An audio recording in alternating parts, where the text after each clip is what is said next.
वन्दे पुरुषोत्तमम्। যেটা মানসিক বা শারীরিক তার আধ্যাত্মিক যে একটা পরিবর্তন মানুষের প্রতিনিয়ত ঘটছে, হ্যাঁ, কারো আধ্যাত্মিকভাবে জীবন পরিবর্তন করছে, কারো তার বিপরীতভাবে তার জীবন পরিবর্তন করছে। কেউ সংঘাতমুখী হচ্ছে, কেউ সৃষ্টিশীল মুখী হচ্ছে, কেউ নতুন নতুন উদ্ভাবন ঘটাচ্ছে, আর কেউ ধ্বংস করছে। এভাবে সৃষ্টির একটা লীলাখেলা বলা যায়। আমরা আমাদের জীবনে আমরা সেটা স্বচক্ষে অবলোকন করছি। এটা হয়তো প্রকৃতির একটি খেলা, সেটা চলমান রয়েছে। আমরা ঠাকুরকে যখন জেনেছি, তিনি ধরাধামে সে 1295 বঙ্গাব্দ 30শে ভাদ্র শুভ তালমের তিথিতে পাবনা জেলায় হিমায়তপুরে সাদৃঢ় ব্রাহ্মণ পরিবার, পিতা ছিলেন শিবচন্দ্র চক্রবর্তী, মাতা মনমোহিনী দেবী, গোল আলোকিত করে ঠাকুরের এই পৃথিবীতে আসলেন। ছোটবেলা তার শৈশব, কৈশোর, যৌবন, বার্ধক্য, দীর্ঘ প্রায় 81 বছরের একটা জীবন ঠাকুর আমাদের ধরাধামে ছিল। জীবনের বিশাল একটা অংশ পাবনা হিমায়তপুরে তিনি তার জীবনকে সেই ক্ষুদ্র ক্ষুদ্র বালকনার সাথে তার ভালোবাসার যে সম্পৃক্ততা তিনি দেখে গিয়েছেন, যেটা বাংলার মানুষ প্রতিনিয়ত উপলব্ধি করছে, তার সংস্পর্শ গ্রহণ করছে। একটা সময় তার 1946 সাল প্রয়োজন হয়েছে, তিনি চলে গিয়েছিলেন দেওঘরে, বিহার। ভারতবর্ষ এমনই একটা জায়গা যেখানে যেখানে না গেলে যেন অপরিপূর্ণ থেকে যেত ঠাকুরের বিশদ লীলাময় জীবন বিধান বিশ্বের দরবারে পৌঁছানো। আজকে সেটা উপলব্ধি করেছি, কেন ঠাকুর কেন গিয়েছিল দেওঘর, কেন বিহার গিয়েছিল, তার যাওয়াটার প্রয়োজনটা কি ছিল। ভগবান শ্রীকৃষ্ণ যেমন তার 125 বছর জীবন তিনি বৃন্দাবনে কাটিয়েছে, তিনি মথুরা কাটিয়েছে। মথুরার সময়টা ছিল একদম অল্প, হ্যাঁ, এই সবটা সময় তিনি কাটিয়েছেন, এক একটা সময় এক একটা জায়গায় গিয়ে। তাহলে এখানে দেখা যায় ঠাকুর তার তার যে বিশালত্বতা, তার যে বিস্তীর্ণ যে বিশ্বজগৎকে তার যে তার স্পর্শ, তার যে কথাগুলো মানুষের ঘরে ঘরে পৌঁছানোর জন্য তিনি সেখানে গিয়েছিলেন।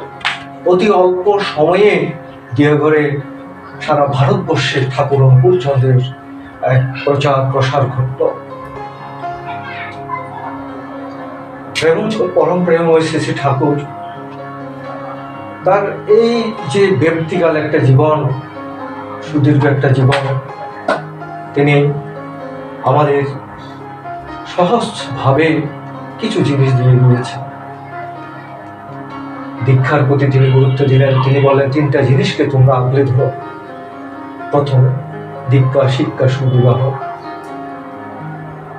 শিক্ষা গ্রহণ করার আগে দীক্ষার কথা তিনি গুরুত্ব দিলেন, আগে দীক্ষা হওয়া চাই। ঠাকুরকে প্রশ্ন করেছিল, ঠাকুর তুমি দীক্ষার কথা কেন বলছো? ঠাকুর বলেছিল, এই দীক্ষা না হলে যে প্রাণগুলোকে যে রক্ষা করা যাবে না। হাজার হাজার লক্ষ লক্ষ কোটি কোটি মানুষের দীক্ষা হওয়া চাই। পরবর্তীতে যে কথাটা আসলো যে দীক্ষার তাৎপর্য, কেন দীক্ষা হওয়া প্রয়োজন, দীক্ষা না হলে কি হয়, হলে কি হয়, হ্যাঁ, তখন সেই কথাটাই আসলো যে দীক্ষা দক্ষতাকে বৃদ্ধি করে। মানুষের যে দৈনন্দিন বৃদ্ধি, তার বিবেক, বুদ্ধি, বিবেচনা, তার তার যে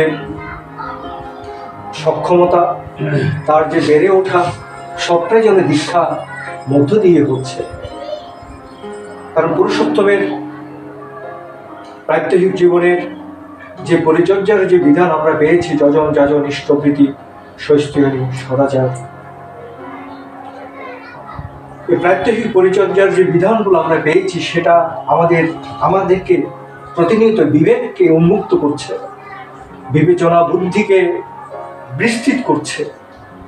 অগ্রসর হচ্ছি জীবনের চাহিদাগুলোকে সহজে নিয়ন্ত্রণ করার যে শক্তি সামর্থ্য, সেটাকে সহজভাবে অর্জন করছি।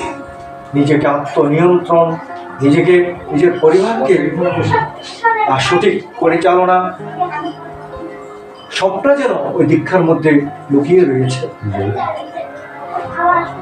এই জন্য ঠাকুর বলছে আগে দীক্ষাটা গ্রহণ করে নিজেকে এবং নিজের পরিবারটাকে আগে সুনিয়ন্ত্রিত করা।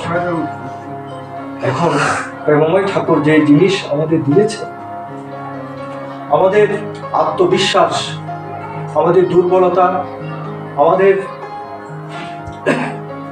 মানসিক অস্থিরতা, আমাদের অতি চাহিদা, সবটাই যেন আমাদেরকে গ্রাস করছে প্রতিনিয়ত। দুঃখ দুর্দশাগুলো অতি সহজে ঘরের দরজা দিয়ে প্রবেশ করাচ্ছি আমরা নিজেই, যেন কোনোটাকে আমরা আটকে রাখতে পারছি না। কারণ আত্মনিয়ন্ত্রণ বোধ নিজের মধ্যে অত্যন্ত ক্ষীণ, পারছে না। শ্রী ঠাকুর যে কথাটা সবচেয়ে গুরুত্ব দিয়েছিল, যে ব্যক্তি জীবন, যে যজনের যে অত্যন্ত গুরুত্ব আরোপ ঠাকুর করেছে, তুমি ইষ্টবিধিটা ঠিক মতো করছো তো? 30টা দিন হয়েছে, ইষ্টবিধি পাঠিয়ে দিচ্ছ তো? তুমি ভাতৃভোজ্য দিচ্ছ তো? ভূতভোজ্য দিচ্ছ তো? তুমি থানকুনি পাতা খাচ্ছ তো? তুমি নামময় হয়ে থাকছো কিনা? এই জিনিসগুলো তোমাকে অত্যন্ত দৃঢ় এবং মজবুত করে তুলবে। আত্মবিশ্বাসে তুমি দৃঢ় থাকবে, তোমার নিষ্ঠা, তোমার ভক্তি, ভালোবাসা, তুমি অনেক শক্তিশালী হয়ে উঠবে। সেগুলো কি আমাদের আছে? তো ঠাকুর সেই জিনিসগুলোর প্রতি এত গুরুত্ব দিলেন যে এগুলো যদি তোমার মধ্যে যদি অতিশয় দুর্বল হয়, তোমার কার্য কর্মের মধ্যে দিয়ে যদি তোমার অবহেলা, তুচ্ছ তাচ্ছল্য যদি তোমার প্রেষ্ঠের প্রতি যদি চলে আসে, তাহলে তোমার জীবন অনেকটা কষ্টময় দিকে ধাবিত হবে। তুমি সতর্ক হও। তোমার প্রভুকে, তোমার প্রেষ্ঠকে তুমি এমন ভাবে আবেগ দিয়ে ভালোবাসার বন্ধনে তুমি আবদ্ধ করে রাখো, এক তিল পরিমাণ যাতে তোমার থেকে ফিরে যাতে দূরে চলে না যায়। শ্রী ঠাকুর সে কথাগুলো এমন ভাবে যেন বলেছেন, আমাদের প্রতি প্রত্যেকটা মানুষের জীবনের যে একটা ঝুঁকির মধ্যে আমরা রয়েছি, আমরা ভাবছি একটা, করছি একটা। আজকে যে উদ্দেশ্যে যে সঙ্গের আয়োজনটা আমাদের হয়েছে, এই আয়োজনটা আমার ভাদ্র পরিক্রমার আয়োজন, কিন্তু আমার চিন্তায় থাকতে হবে যে এই আয়োজনটা যাতে আমার প্রতিদিন হয়, আমার পরিবারের মধ্যে দিয়ে। আমার ঋত্বিক দাদা একটা আয়োজন হবে তা নয়, কিন্তু আমার চিন্তায় থাকবে আমার মা আছে, বাবা আছে, আমার স্ত্রী আছে, সন্তান আছে, ভাই আছে, সবাইকে নিয়ে এই আয়োজনটা আমার প্রতিদিন করতে হবে আমার পরিবারের মধ্যে। তাহলে আমার এই সার্থকতা, আমার প্রতিদিনের যে কর্ম, যে সংসার, আমার চাকরি, ব্যবসা, আমার সবকিছু নিরাপত্তা, সবকিছুর যা নিয়ন্ত্রণ একমাত্র তিনিই রাখছেন, আমার প্রেমময় ঠাকুর। তাই জন্য শ্রী ঠাকুর আমাদেরকে দীক্ষার কথাটা অতিশয় বলেছেন। দীক্ষা, সৎ দীক্ষা তুই এক করে নেয়, ইষ্টেতে রাখ সম্প্রীতি, মরণ তরং এনাম জপে কাটে অকাল জন্ম। দীক্ষা এখন নাও, সম্প্রীতি, ভালোবাসাটা, এই যে টিসুদা বলছিল ভালোবাসাটা সম্প্রীতি, অর্থাৎ ঠাকুরের সাথে আমাদের সম্প্রীতি ভালোবাসা হয়েছে। আপনার ইষ্টের প্রতি যদি ভালোবাসা দুর্বল হয়, দেখবেন পরিবারের মধ্যে সেটার প্রভাবটা পড়বে। আমি যেন মাকে শ্রদ্ধা একটু কম করছেন, বাবাকে শ্রদ্ধা একটু কম করছেন, বউটাকে যেন একটু কম ভালোবাসছেন, সন্তানটাকে যেন একটু অবহেলা করছেন। এটি আসবে ওই জায়গায় থেকে। কারণ যেই আমাদের যে একটা কথা, শ্রী ঠাকুরকে যখন মাইকেল ছিল বিদেশি ভক্ত প্রশ্ন করেছিল, ঠাকুর তোমার এই সৎসঙ্গ সম্পর্কে তুমি দুইটা কথার মধ্যে, দুইটা শব্দের মধ্যে তুমি আমাকে একটু বলো। তো ঠাকুর বলেছিল, বি কনসেন্ট্রিক, সুকেন্দ্রিক। অর্থাৎ আমাদের কেন্দ্র হচ্ছে আমার ঠাকুর। এই কেন্দ্র বিচ্যুত জীবন অত্যন্ত কষ্টকর। তাই এই জন্য শ্রী ঠাকুর এই দীক্ষা, যে সম্প্রীতি ভালোবাসা যে আমার ঠাকুরের সাথে রয়েছে, মরণতর নিনাম যোগে কাটিয়ে মরণতর নিনাম যোগে, অর্থাৎ তাড়নার যে একটা তরণ, মানে কষ্ট, দুঃখ, ব্যাধি, একটা যে যন্ত্রণা রয়েছে, তার থেকে পরিত্রাণের একটা পথ শ্রী ঠাকুর রূপচন্দ্রের এই দীক্ষা। কাঠি অকাল জম্বিত, মানুষের অকাল মৃত্যু, অকাল বড় বড় রোগ, এইসব গুলোর যে অতি সহসে আমাদের মধ্যে প্রবেশ করছে, ঠাকুর বলছেন এই বিধান একমাত্র তোমাকে চিরশান্তি দিতে পারে, চিরমুক্তি দিতে পারে। ঠাকুর রূপচন্দ্র তিনি এই জন্য বলছেন দীক্ষা। তাহলে দীক্ষার গুরুত্বটা আমাদের প্রত্যেকটা মানুষের জীবনে অত্যন্ত গুরুত্বপূর্ণ। বলছেন দীক্ষা নিয়ে ভাবছো তুমি, সবে হলো, তা কিন্তু নয়, তা কিন্তু নয়। নিষ্ঠার সহিত যদি পালন না করো, এখানে যদি নিষ্ঠা সহিত যদি আমার ঠাকুরের কাজগুলো যদি আমি না করি, আমি যদি অবহেলা করি, আমার মধ্যে যদি বহু নষ্টিকা চলে আসে, বহু নষ্টিকতা, অর্থাৎ বহু দিকে মনকে ধাবিত করা। ঠাকুরকে গ্রহণ করেছে ঠিক, হ্যাঁ, গুরুত্ব পেয়ে নিয়েছে, কিন্তু না, নিষ্ঠার সহিত পালনটা যদি আমার আপনার ব্যক্তি জীবনে যদি না হয়, তাহলে হবে না, কিছুই হবে না। এই জন্য বহু নষ্টিকতা, বহুদিকে মনকে ধাবিত করা যাবে না, এবং আমার মধ্যে ওই একাগ্রতা থাকতে হবে, নিষ্ঠা থাকতে হবে। নিষ্ঠায় অতি মাত্রায় গোড়া ক্ষতি নেই। অর্থাৎ আমি বুঝি না, আমি ঠাকুর ছাড়া কিছুই বুঝি না, আমার মা আছে, আমি মা ছাড়া পৃথিবীতে কিছু বুঝি না, আমার বাবা আছে, বাবা ছাড়া আমি পৃথিবীতে কিছু বুঝি না। এই যে একটা মনের মধ্যে যে একটা, আমাদের মনের মধ্যে যে একটা গভীর বিশ্বাসের যে একটা শক্তি প্রতিনিয়ত কাজ করছে, সেই শক্তি আমাকে আপনাকে প্রতিনিয়ত একটা শক্তিশালী জীবন উপভোগ করার পথ সৃষ্টি করে দেবে। এই ভক্তি, ভালোবাসা, বিশ্বাস এতই জোর বিশেষ ঠাকুর সেটা বলেছেন, গভীর বিশ্বাসে সবই হতে পারে। তাহলে আমার মধ্যে সে জিনিসটা আমি কতটুকু রপ্ত করতে পেরেছি, আমাকে চিন্তা করতে হবে। আমি আসলে ঠাকুরের হতে পেরেছি কিনা, আমি যে ঠাকুরকে গ্রহণ করেছি, আমি যে ঠাকুরকে অশ্রদ্ধা করছি, অবহেলা করছি, তার কাজগুলো করছি না, আমি কি জবাবটা দেব?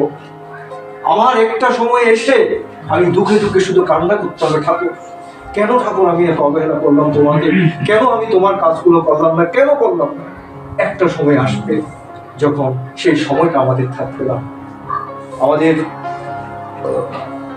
কৃষ্ণদাস ছিলেন ঠাকুরের ভক্ত, সে কৃষ্ণদাস ঠাকুরের প্রেমী মানুষ ছিল। ঠাকুর ছাড়া তো কিছু বুঝতো না, ঠাকুরের জীবন আর তার যে একটা বিশাল একটা জীবন ঠাকুরের সাথে তিনি কাটিয়ে, এই অবশ্যই ভালোবাসা তার একটা পরিণতি ঘটল কৃষ্ণদাসের। কেমন পরিণতি? একটা সময় ঠাকুরের কাছে যখন অনেক ভক্তবৃন্দ আসতো, ঠাকুর বলতো যে তোরা কৃষ্ণদার কাছে যা, তার সাথে কথা বলে তোদের সমস্যার সমাধানটা তার কাছ থেকে নিয়ে যাস। তো এভাবে ঠাকুর বলেছে, আর তারা কৃষ্ণদার কাছে যাচ্ছে, কৃষ্ণদা সুন্দর সুন্দর কথা বলছে, অমৃত কথা বলছে, সমাধান দিচ্ছে, চলে যাচ্ছে মানুষগুলো, দিনের পর দিন যাচ্ছে। একটা সময় কৃষ্ণদার মনের মধ্যে অহংকার চলে আসলো যে নিশ্চয়ই ঠাকুর বোধহয় কিছুই জানে না মনে হয়, না হলে ঠাকুর আমার কাছে কোনো মানুষগুলোকে পাঠাচ্ছে। এই অহংকার আসলো। তখন কৃষ্ণদা তার কাছে যখন লোক মানুষগুলো যখন আসছে পরবর্তী সময় তাদের কাছে ঠাকুরের বিরুদ্ধে কথা বলছে, দেখিস তোদের ঠাকুর তো ঠিক মতো সমাধান দিতে পারছে না, এই জন্য আমার কাছে পাঠাচ্ছে।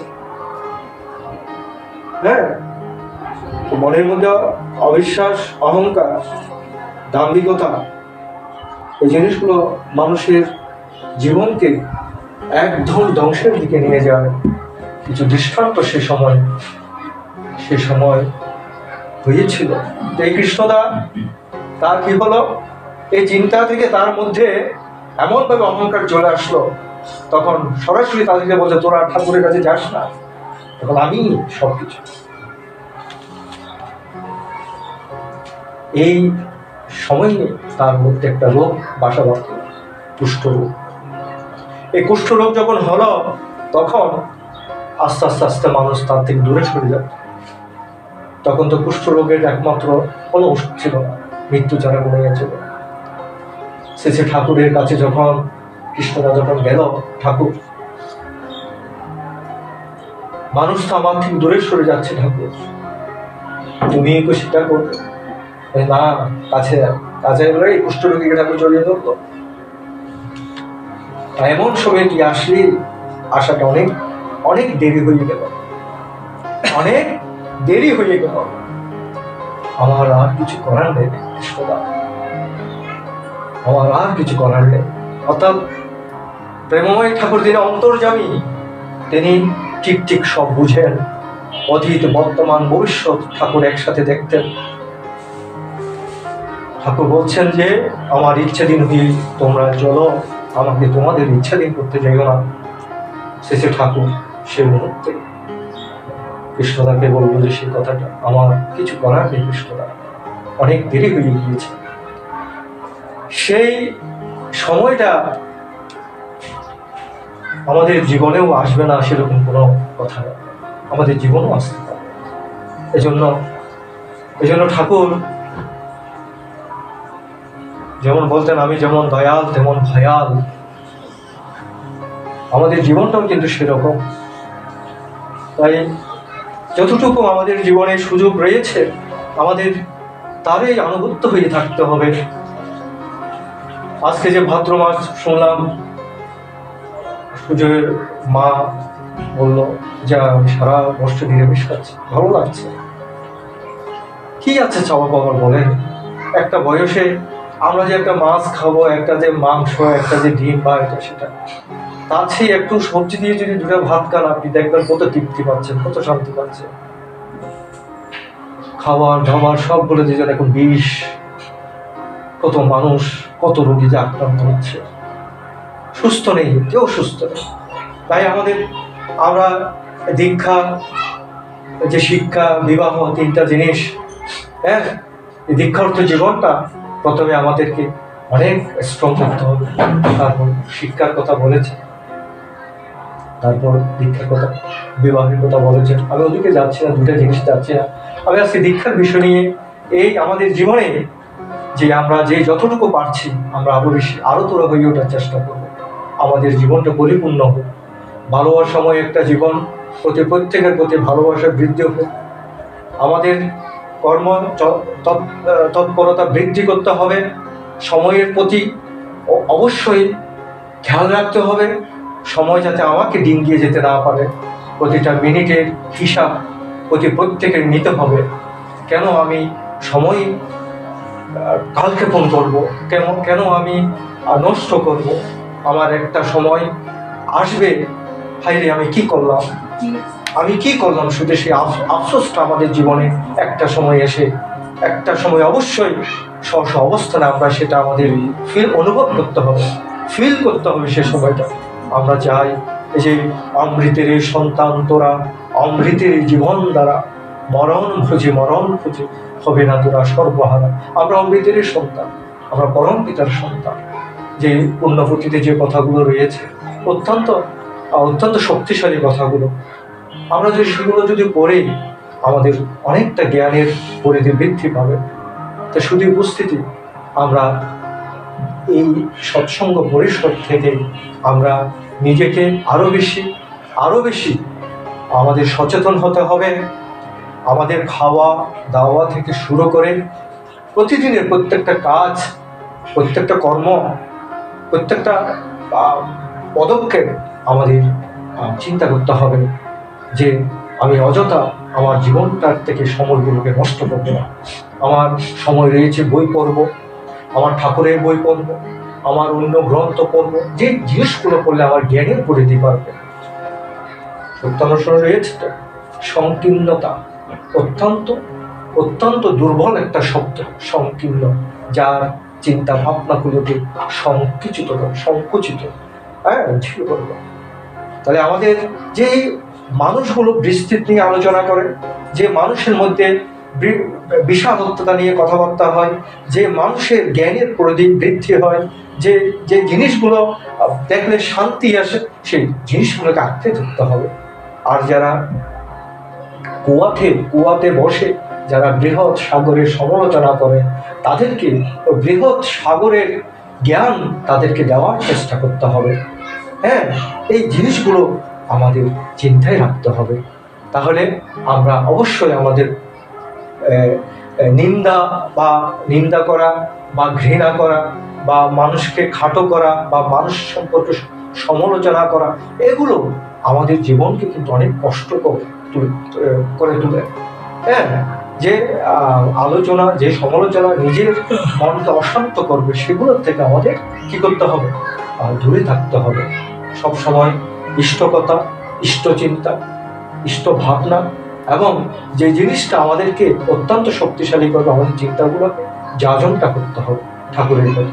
একটা ট্রপিক্স, এই যে পুণ্যপতি, যেমন একটা ট্রপিক্স নিয়ে ঘরের 5-7 জন বসলাম, আধা ঘন্টা এর ট্রপিক্সটা নিয়ে আজকে সুজয় একটু আলোচনা করলো, সুজয়ের ছোট ভাই একটু আলোচনা করলো, আমার মেশো একটু আলোচনা করলো, মাসিমা একটু আলোচনা করলো।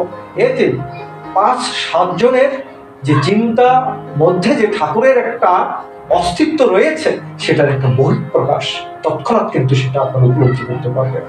এই জিনিসটা ঠাকুর চেয়েছিল যে এই গ্রন্থগুলো পরিবারে পড়াটা অত্যন্ত জরুরি।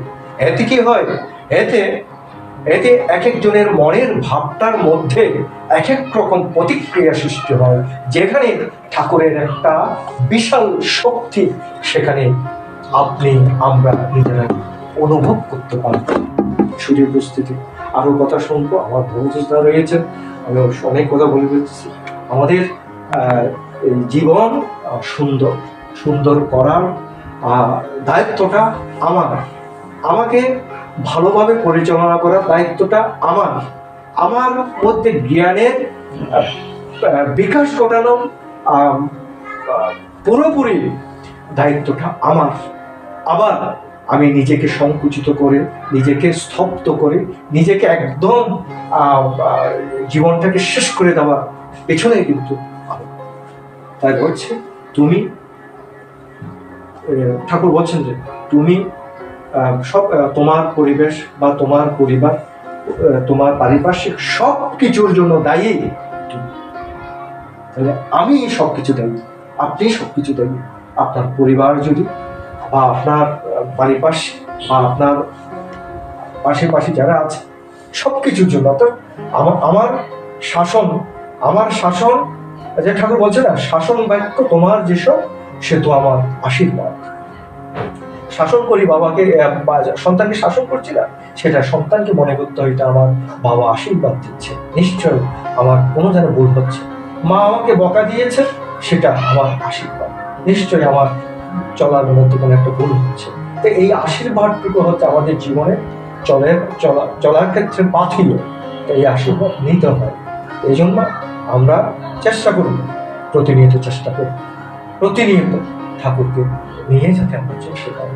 ঠাকুরেই আমাদের জীবনে আগামী দিন যে আমরা সুন্দর একটা জীবন আমাদের রয়েছে, এটার পরিপূর্ণতা একমাত্র ঠাকুর ছাড়া কোনোভাবেই সম্ভব।